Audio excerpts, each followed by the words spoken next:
हम प्रशासन की बात नहीं करते रहते, हम कॉरपोरेशन को कोसते रहते हैं। प्रशासन ने जो काम किए हैं, क्या प्रशासन के काम अच्छे हैं? अन्ना हजारे के नाम पे भारतीय जनता पार्टी और आरएसएस ने इनको इस्तेमाल किया था।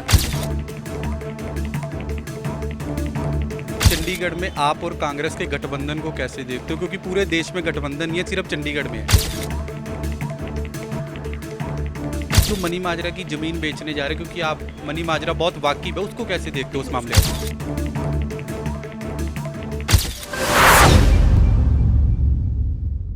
नमस्कार, आप देख रहे हैं चंडीगढ़ दिन भर न्यूज़ और आज हमारे साथ पूर्व केंद्रीय मंत्री पवन कुमार बंसल जी हैं। बंसल साहब, शहर की डेवलपमेंट को कैसे देखते हो? बीजेपी की मेयर है और आपका एमपी है, क्या कहना है आपका? चंडीगढ़ की डेवलपमेंट केंद्र पे मुनस्सर होती है। केंद्र में कौन सी सरकार है, वो क्या काम करते हैं, उन पे डिपेंड करती है।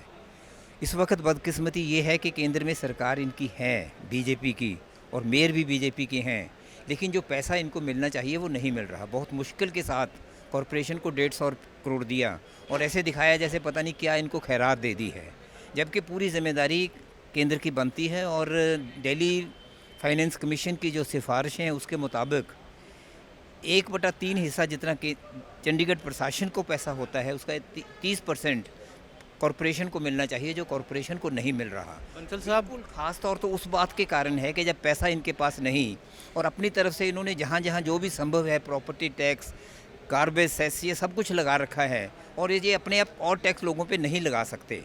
अब जिम्मेदारी केंद्र की बनती है कि यहाँ पैसा पूरा मिले कॉरपोरेशन को और कॉरपोरेशन काम कर पाए। बंसल साहब, आपकी सरकार के टाइम में नगर निगम के अंदर 500 करोड़ की एफडी तक पड़ी थी, लेकिन आज ये स्थिति हो गई है कि शहर के एम्प्लॉयों की सैलरी देने के लिए इनके पास पैसे नहीं है और एक मनी माजरा की ज़मीन बेचने जा रही है। देखो, तुलना कीजिए ना, आप आपने कर दी है। उस वक्त कितना सरप्लस हो गया था, केंद्र से पैसा मिलता रहता था। बेशक वो 30% तय किया हुआ ऐसे सच उसी के हिसाब से नहीं होता था, लेकिन तंगी नहीं आती थी पैसे के लिए, सब चीज़ें होती थी। तभी ये सोच के इन्होंने सड़कें भी मांगी थी, सड़कें ली थी, डिस्पेंसरीज ली थी, मिड प्राइमरी स्कूल्स लिए थे। अब नौबत उलट हो गई है कि जो चीज़ को ये छोड़ना चाहते हैं। ये दुर्भाग्यपूर्ण बात है कि जो V3 रोड्स हैं, एक काम अपना एक संविधानिक जो एक जिम्मेदारी प्रशासन की नहीं कॉरपोरेशन की बनती है, वो प्रशासन ने ले ली उनसे। किस कारण बनी हुई है कॉरपोरेशन, लेकिन है, ऐसा है, हो रहा है। साहब, जो मनी माजरा की ज़मीन बेचने जा रहे हैं, क्योंकि आप मनी माजरा बहुत वाकिफ है, उसको कैसे देखते हो उस मामले उसको को? मैं गलत नहीं समझता। बेचना ना, उसको समझिए, ये नहीं है कि कोई चीज़ आप बेच रहे हैं और उसे आप लोग खाना खा रहे हैं। वो बेचने के अलग डेवलपमेंट का काम है। वो इसके लिए ही रखी हुई है। वो प्रशासन ने जगह पुराने समय पे जो कॉरपोरेशन का जब तय हुआ था, वो जो NAC थी, नोटिफाइड एरिया कमेटी, मनी माजरे का पूरा इलाका कॉरपोरेशन में आता था, तो उसके हिसाब से वो कॉरपोरेशन की जगह बनती थी और उसको विकास के लिए देना होता है। अच्छी वहाँ फ्लैट्स बनेंगे, अच्छे हमें हाउसिंग स्टॉक की ज़रूरत है, मकानों की, फ्लैट्स की अच्छों की ज़रूरत है। वो उसके लिए, ऐसा नहीं कि उसको बेच के खा जा रहे हैं कुछ। लेकिन इसके साथ साथ इस बात पे हमें ज़रूर देखना चाहिए, कॉशन चाहिए कि पैसा बर्बाद बहुत होता है सब जगह। प्रशासन में भी होता है, कॉरपोरेशन में भी होता है। काम जो अच्छे काम होने चाहिए, तसल्ली बख्श काम नहीं हो रहे। कामों का जो क्वालिटी है वो घटिया है और जल्दी चीज़ें टूट जाती हैं, जल्दी ख़राब हो जाती हैं। जितना पैसे से काम आदमी प्राइवेट कहीं ज़्यादा कर ले, कॉरपोरेशन या एडमिनिस्ट्रेशन, दोनों में से कोई भी हो, वो काम नहीं होते। हम प्रशासन की बात नहीं करते रहते, हम कॉरपोरेशन को कोसते रहते हैं। प्रशासन ने जो काम किए हैं, क्या प्रशासन के काम अच्छे हैं?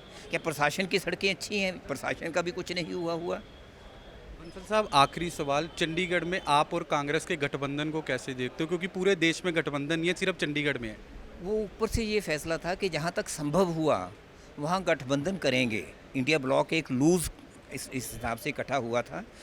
आपस में विचार एक थे सभी के वो सेकुलर आइडियाज़ के साथ थे, सभी के डेमोक्रेसी को मजबूत करने के विचार थे, उस हिसाब से इकट्ठे हुए थे। भारतीय जनता पार्टी की जो टेंडेंसीज थी देश को एक टोटलिटेरियन स्टेट बना देने की, उसके खिलाफ था। लेकिन ये था भी जहाँ जहाँ संभव होगा वहाँ इकट्ठे होंगे। केंद्र में इकट्ठे हैं और जहाँ जहाँ संभव होगा प्रांतों में इकट्ठे होंगे। जहाँ नहीं होगा तो नहीं होगा। अब यहाँ होगा तो होगा, नहीं होगा तो नहीं होगा। आज के दिन मैं नहीं कह सकता क्या होगा। मैं वैसे निजी तौर पे ये हमेशा ये मानता रहा हूँ कि आपने कांग्रेस को खाया, जितनी हुई कांग्रेस में से निकाले, लेकिन वो बात फिर पुरानी हो गई है, उसको नहीं रखे। पैदाइश है आप बीजेपी की, उस वक्त जो कांग्रेस के खिलाफ एक माहौल बनाया था जिसमें ये उभरे थे केजरीवाल जी वगैरह, वो सब कुछ काम किया हुआ था अन्ना हज़ारे के नाम पे भारतीय जनता पार्टी और आरएसएस ने इनको इस्तेमाल किया था। अब ये पॉलिटिक्स में चीज़ घूम जाती है। उस वक्त तो ये राजनीतिक पार्टी नहीं थी, जब राजनीतिक पार्टी बनी तो ये भी वही हो गई जैसे दूसरी पार्टीज़ हैं, इनका भी तौर तरीका वही हो गया। अब समझौते भी होते नहीं भी होते, यहाँ समझौता हुआ था हमारा पार्लियामेंट की सीट पे, यहाँ समझौता हुआ था, मैं भी उसका हिस्सा था समझौता करने में, तो हुआ था समझौता। हमने समझा था कि भारतीय जनता पार्टी को हराने के लिए समझौते की ज़रूरत है, और उसके बाद कॉरपोरेशन में भी समझौता हुआ रहा। बंसल साहब, आने वाले 1.5 साल में निगम के इलेक्शन है, उसमें कैसे देखते हो दोनों? मैं नहीं बता सकता, मेरे पास कोई पोजीशन नहीं उसकी आज मैं उसके लिए कुछ कहूँ, और समय भी अभी काफ़ी है, जब समय मौका आएगा उस वक्त जो मेरी राय होगी मैं राय ज़रूर दूंगा। बंसल साहब, एक आखिरी सवाल, शहर में कांग्रेस का एमपी है, लेकिन उनकी रैली में आप नहीं दिखते, आपकी रैली में मनीष तिवारी जी दिखते। एक आखिरी सवाल लास्ट। वेल, मेरी रैली में वो नहीं दिखते जब उनकी मैं नहीं दिखता, इसमें मेरा ख्याल कोई ऐसी बात नहीं। दोनों पार्टी के लिए काम करते हैं, जहाँ भी होगा वो भी पार्टी के लिए ही काम कर रहे हैं, और जो भी है हम भी पार्टी के तहत काम कर रहे हैं। कोई एक दूसरे के साथ वो नहीं है कि एक दूसरे के साथ कोई टकराव की बात है, कोई ऐसी नहीं। किसी ने कोई कर ली, बहुत और रैलीज होती हैं जहाँ हम शायद दोनों नहीं होते होंगे, लेकिन अपनी जगह जब मुझे यहाँ लोगों ने बुलाया, लोगों ने किया, मैं वहाँ पहुँचा हूँ। बिल्कुल, ये हमारे साथ पवन कुमार बंसल जी थे, पूर्व केंद्रीय मंत्री। इनका साफ तौर पर कहना है कि चंडीगढ़ के अंदर जो गठबंधन की सरकार है उसको लेकर अभी मैं कुछ नहीं कह सकता, लेकिन उन्होंने एक सवाल जरूर बोला है कि आप कांग्रेस में से ही निकली है और आने वाले चुनाव में देखा जाएगा कि बंसल साहब कुछ क्या बड़ा करेंगे काउंसिल इलेक्शन में। चंडीगढ़ से कैमरा पर्सन रवि यादव के साथ हिमांशु शर्मा की रिपोर्ट।